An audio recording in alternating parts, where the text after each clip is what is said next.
Ժամը 14:00-ի դրությամբ խորհրդարանական ընտրություններին քվեարկությանը մասնակցել է արդեն 847,226 քաղաքացի կամ ընտրողների 33,84%-ը։ Տվյալները հրապարակել է Հայաստանի կենտրոնական ընտրական հանձնաժողովը։ 2021 թվականի խորհրդարանական ընտրություններին նույն ժամի դրությամբ քվեարկել էր ընտրողների 26,81%-ը։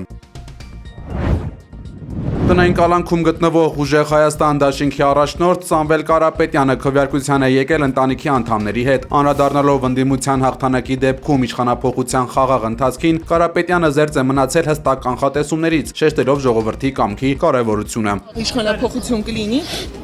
Այդ եթեներով չխոսենք, կյանքը ցույց կտա, ընդամենը միջև առավոտ համբեր ենք։ Կարապետյանը անդրադարձել է նաև Նիկոլ Փաշինյանի հետ հնարավոր առճակատմանը, հայտարարելով, որ ինքը եւ ընդդիմադիր այլ գործիչներ չեն պատրաստվում լքել երկիրը, չնայած իշխանություններից հնչող սպառնալիքներին։ Ինձ թվում է ոչ ես, ոչ Քոչարյանը չենք էլ պատրաստում Հայաստանը լքենք, դրա համար ինքը դա հասկանալով իր ձևով խոսում է։ Խոսելով ապագայի մասին Ուժեղ Հայաստան դաշինքի առաջնորդը ընդգծել է լեգիտիմ իշխանության ձևավորման անհրաժեշտությունը, նշելով, որ առանց դրա Հայաստանը չի կարող զարգանալ։ Հայաստան դաշինքի առաջնորդ երկրորդ նախագահ Ռոբերտ Քոչարյանը ևս մասնակցել է քվեարկությանը։ Լրագրողների հետ զրույցում նա անդրադարձել է իշխանափոխության հնարավորության եւ սպասվող արդյունքներին։ Քոչարյանը շեշտել է, որ իրենք հանդես են գալիս ռադիկալ փոփոխությունների օրակարգով։ Լրագրողի այն հարցին, թե ինչ կլինի, եթե գործող իշխանությունը հրաժարվի իշխանությունը հանձնել պարտվելու դեպքում, Քոչարյանը պատասխանել է. Թե տարբեր սցենարների Եթե չգնա շատ վատ ավարտելու է, շատ վատ։ Ինչ իմաստով։ Ամեն մեկը իր ֆանտազիա, ուրեմն բանտ նստացնել, պատերով տալ, դա սպառնալիք չի։ Հիմա վատ ավարտելը։ Վատ ավարտել ինչ է նկատի։ Մեր ձևովի նման Արդեն ամեն մեկը թող իր ֆանտազիայի համաձայն եւ կողմնորոշումների մտածի, թե ինչ է դա նշանակում։ Քվեարկությանը մասնակցել է նաև Բարգավաճ Հայաստան կուսակցության առաջնորդ Գագիկ Ծառուկյանը։ Նա խոսելով սպասվող արդյունքների եւ հավաքական ընդդիմության հաղթանակի մասին վստահեցրել է, որ իրենք հաղթելու են։ Հավաքական ընդդիմությունը արդյոք շանս ունի այս ընտրություններում իշխանությանը հաղթելու։ Միանշանակ ուրիշ։ Ինչպես եք պատկերացնում, ինչքան ձայներով։ Ես այդպիսի բան չեմ կարող ասել ինչքան ձայն, բայց որ անպայման հաղթելու ենք, հաղթած ենք արդեն։ Մնացածը կնայենք, ովքեր որ ամենաշատ ձայն հավաքեց, նայել իր վարչապետ Տեքնացու Կարաչյան։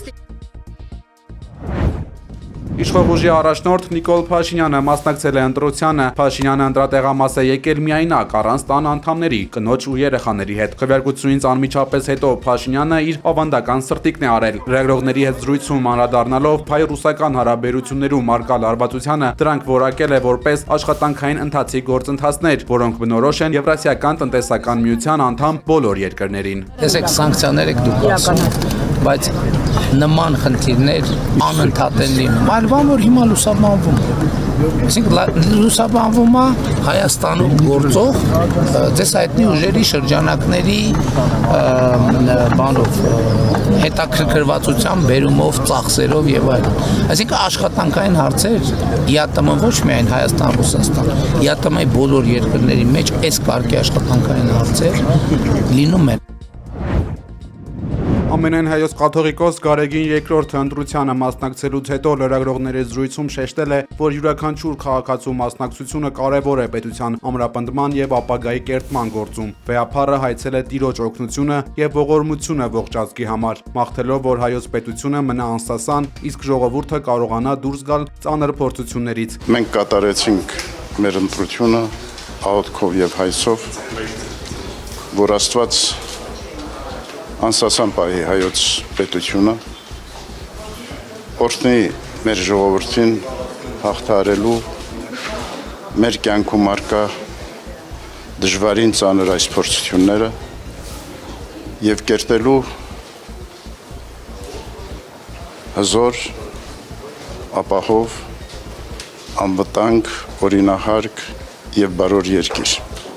Վեհափառ հայրապետը իր խոսքի ավարտին հայցել է Աստծո պահպանությունը հայ ժողովրդին, մաղթելով խաղաղություն եւ միասնականություն։ Սերը, շնորհը եւ ողորմությունը թող լինի մեզ հետ։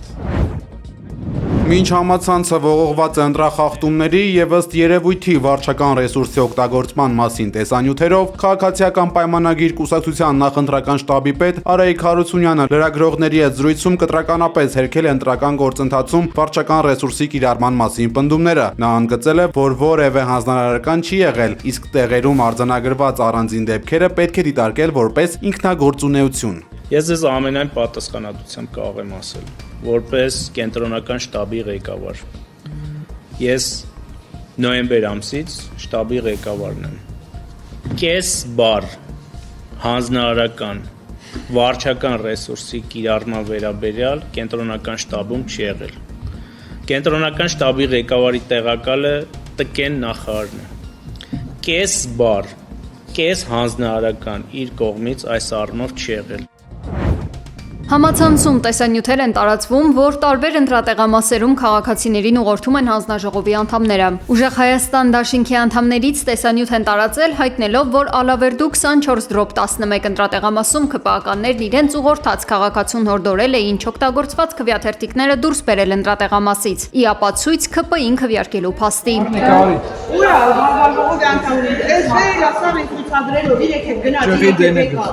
Նմանօրինակ դեպք է գրանցվել նաև Մայրաքաղաքում։ Շենգավիթ վարչական շրջանի 8/59 ընտրատեղամասում ԿՊԱ-ականների ուղղորդմամբ քվեարկության եկած տղամարդը ցանկանում էր քվեաթերթիկ դուրս բերել, հայտնել են Նյուզեեմի մեր թղթակիցները։ Քաղաքացին խնդրում են քվեաթերթիկը հանի։ Դա օրենքի խախտում է։ Թեղուտում էլ վարչական շրջանի ղեկավարն է անարգել մտել քվեախցիկ եւ չակերտավոր օգնել ընտրողներին։ Այս ինչ անում արա։ Սպիտակի արևաշող գյուղում մի խումբ ԿՊԱ-ականներ մուտք են գործել ընտրատեղամաս եւ ուղղորդում են քաղաքացիներին քվեախցիկում միջամտելով քվեարկությանը։ Նկարում։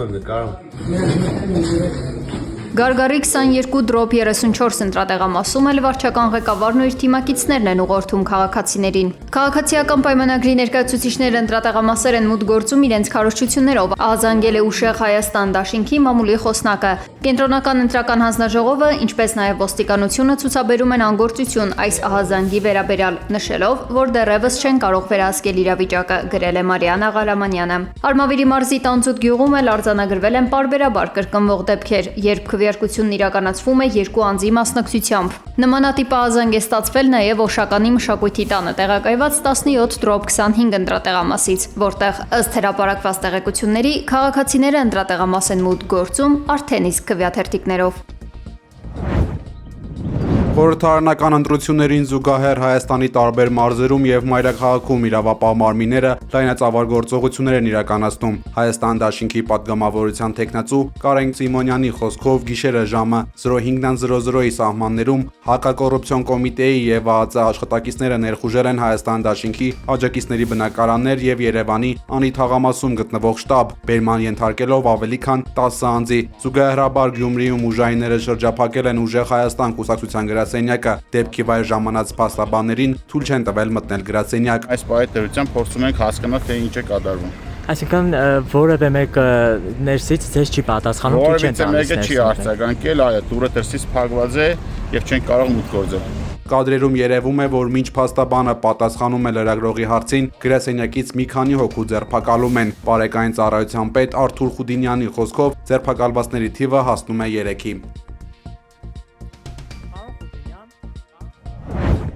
Կենտրոնական ընտրական հանձնաժողովի նախագահի մամուլի քարտուղարը անդրադարձել է համացանցում տարածված ընտրախախտումներին։ Սեդաղ Ղուկասյանը վստահեցրել է, որ ընտրությունների համար տպագրված ծրարները համապատասխանում են սահմանված չափանիշներին եւ թափանցիկ չեն։ Ղուկասյանը խոսել է նաեւ ինքնուրույն քվեարկել չկարողացող քաղաքացիների մասին ու նշել, որ նրանց կարող են օգնել բացի դիտորդներից, հանձնաժողովի անդամներից կամ վստահված անձանցից ցանկացած մեկը։ Իրական օրենսգրքի կարգավորումների համաձայն իրեն կարող է օգնել ցանկացած այլ անձ, բացի այդ նիստին ներկա գտնվելու իրավունք ունեցող անձանցից։ Պատկերավոր ասած, այն բոլոր քաղաքացիները, ովքեր գտնվում են տեղամասում եւ ունեն նիստին ներկա գտնվելու վկայական բեյջ, չեն կարող որևէ կերպ օգնել ընտրողին իրացնել իր իրավունքը։ Ընտրողին կարող է օգնել նաեւ իր ընտանիքի անդամը։ Կենտրոնական ընտրական հանձնաժողովից հիշեցրել են, որ ԶԼՄ-ների, դիտորդների եւ վստահված անձանց համար ազատ է տեսա եւ լուսանկարահանման իրավունքը, սակայն խստիվ արգելվում է քվեարկության գաղտնիությունը խախտող գործողությունները, սարքի տպած կտրոնների, ստորագրված ցուցակների եւ խցիկների նկարահանումը։ Ղուկասյանը հիշեցրել է նաեւ հագուստին վերաբերող սահմանափակումները։ Հանձնաժողովի անդամները, դիտորդները եւ ԶԼՄ ներկայացուցիչները չպետք է կրեն քաղաքական ուժերի հետ ասոցացվող նշաններ։